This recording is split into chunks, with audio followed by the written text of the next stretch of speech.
Bonjour à tous, très chers viewers cinéphiles, et bienvenue dans cette toute nouvelle critique de NetCritic sur la chaîne Queenporg. Et aujourd'hui, nous allons parler de L'origine du monde, réalisé par Laurent Lafitte, et avec Laurent Lafitte, inspiré d'une pièce de théâtre d'ailleurs, qui est justement une comédie française. L'histoire est celle de Jean-Louis qui vit des jours heureux avec sa femme, mais un jour ils ont une grosse dispute. Ils ont une dispute tout simplement.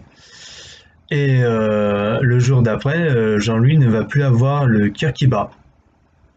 Et on va pas développer plus parce que on va éviter d'aller dans les spoils. Alors,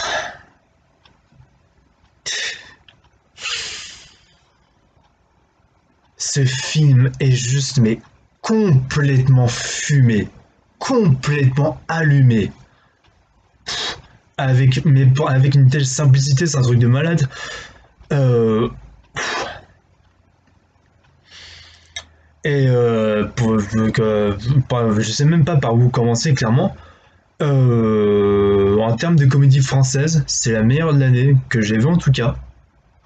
Malgré Camelot et OC 117.3, ce qui est quand même énorme, et malgré Jean Dujardin. Et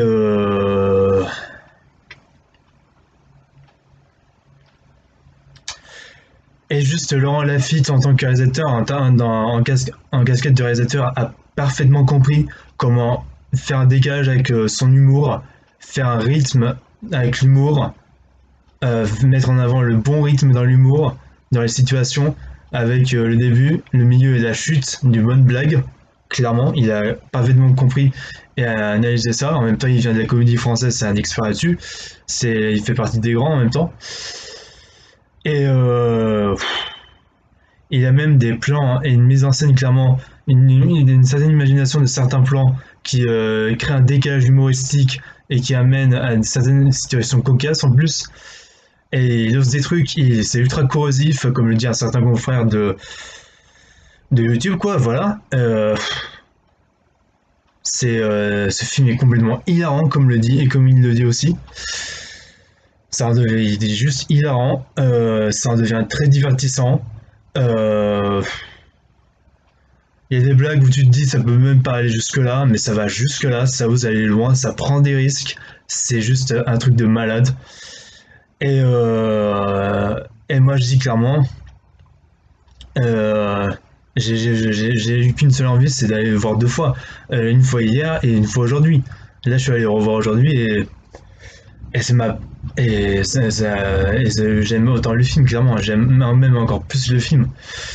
Et pour ce qui explique pourquoi je suis allé voir ce film une deuxième fois, déjà je remets dans le contexte.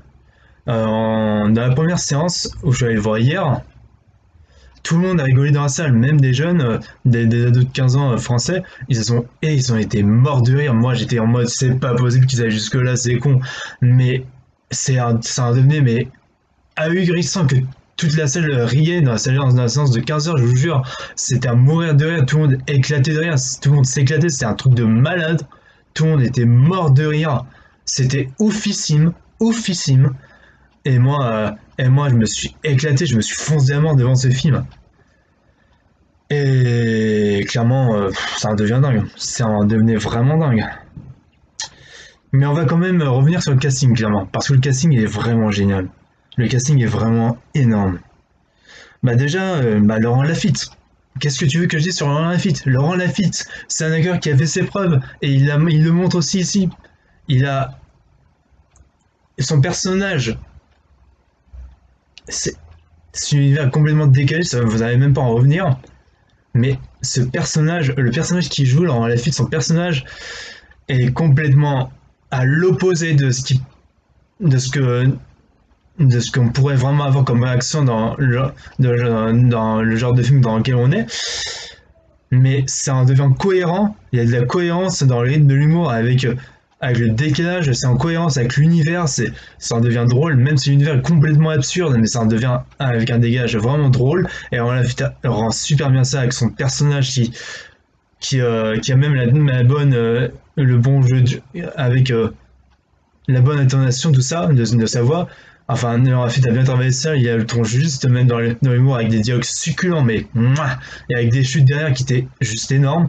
Karine Viard, elle a plus rien à prouver, elle a prouvé clairement, elle clairement, elle devient hilarante avec dans le rôle de cette femme qui est complètement en décalage avec des trucs what the fuck clairement et qui en devient drôle et qui en devient vraiment absurde mais amusant, mais vraiment amusant. Ça peut être absurde mais ça peut être amusant et pas chiant et complètement con et stupide. Vincent McCain qui joue Michel, le pote de Jean-Louis.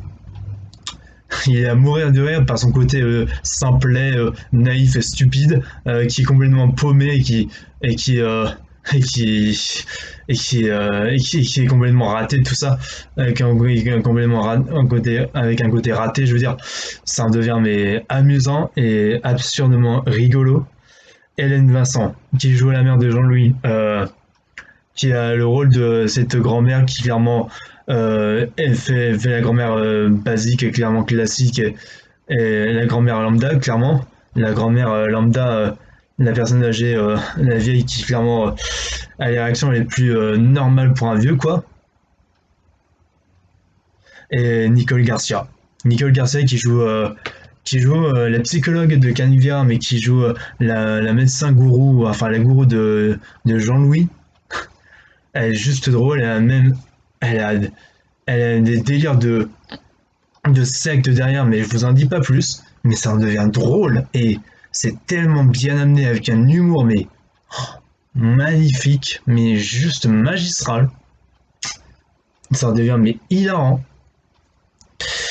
Et c'est là où je vais venir, et là c'est là où je vais en venir à ce qui peut me fâcher un peu, c'est le public dans les salles de cinéma. C'est le public sur lequel je ferai peut-être une vidéo là-dessus parce que voilà, là où je suis allé revoir aujourd'hui, je suis allé revoir aujourd'hui et j'étais le seul à rire. Bon, enfin, on a le droit d'avoir la réaction qu'on veut devant un film, mais personne n'a vraiment rigolé, même quand je rigolais, pour me sentir à l'aise, ça dérangeait les gens. Ça, les gens se plaignaient. Je vois pas pourquoi, comme c'est une comédie. Voilà. Et c'est ça, et je pense que le problème de certains spectateurs, c'est que certains spectateurs n'arrivent pas à comprendre comment peut bien marcher une bonne comédie.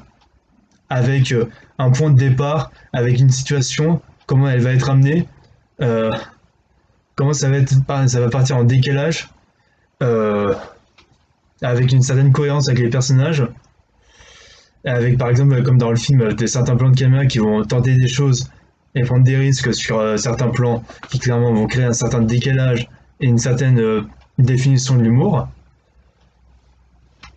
comme le fait très bien Lafitte. Et enfin je sais pas.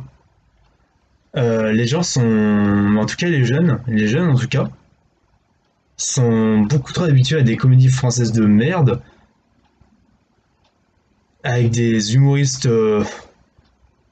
je dis pas tous, mais des humoristes qui ont clairement du mal hein,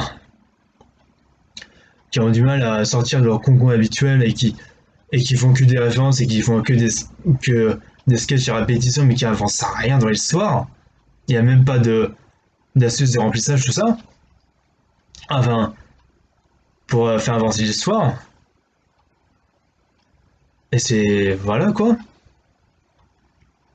Et c'est bien ça qui est embêtant parce que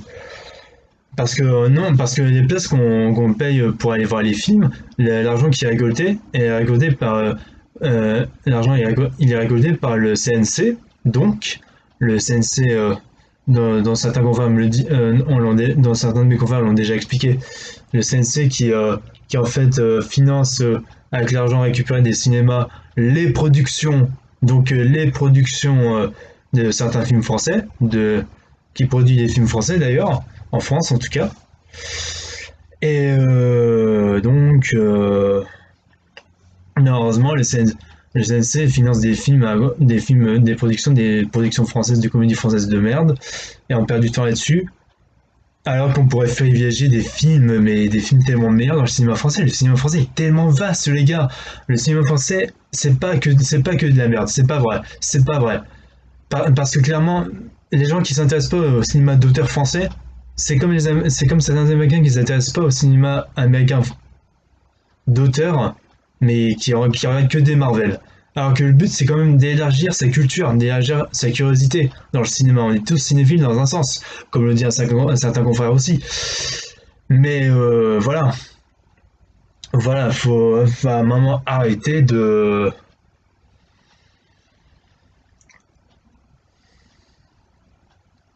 se contenter d'aller voir des merdes exprès parce que voilà. Mais parce qu'il y a plein de films français qu'on pourrait aller voir par curiosité. Par exemple, nous en France, on a des concepts de malades quand même qu'on doit exploiter.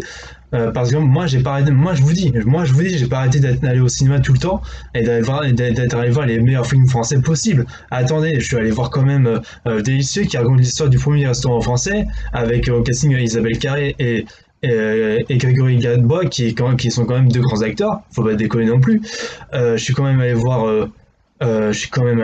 Eugénie Grandet qui raconte l'un des plus grands récits de romanesque, enfin l'un des plus grands récits de romans écrits par Honoré de Balzac, avec un Olivier Gourmet juste exceptionnel, extraordinaire. Et il y a aussi plein de concepts de malades avec des scénarios généreux qui te font pas perdre du temps, qui vont avec comme si c'était digne d'un film hollywoodien. Mais alors que c'est français, avec un style français clairement, qui est vraiment franchouillard, comme Boîte Noire, avec Pierre Ninet, qui est juste parfait. C'est l'une de nos monuments français, avec Pierre Ninet, faut pas le négliger quand même. C'est l'une de nos étoiles, clairement, aujourd'hui. Et il y a aussi Bac Nord. Il y a aussi Bac Nord qui est une claque monumentale et qui a une critique vraiment vraiment détonnante sur la banlieue marseillaise et sur la police marseillaise, clairement, avec un Gilles Lelouch qui a plus besoin de prouver qui a ses talents d'acteur et qui est juste à quel point il est extraordinaire, vu à quel point il est extraordinaire. Et, enfin voilà, c'est des claques, mais monumentaux ces films, c'est monumental. Même, malgré pourtant, enfin voilà, je sais pas, mais il y a quand même des artistes de la comédie française, par exemple. On a quand même des artistes vraiment. On a quand même la chance d'avoir des grands acteurs. Et on a quand même la chance d'avoir de grands acteurs. Et, et, et même comme Jean-Paul Belmondo.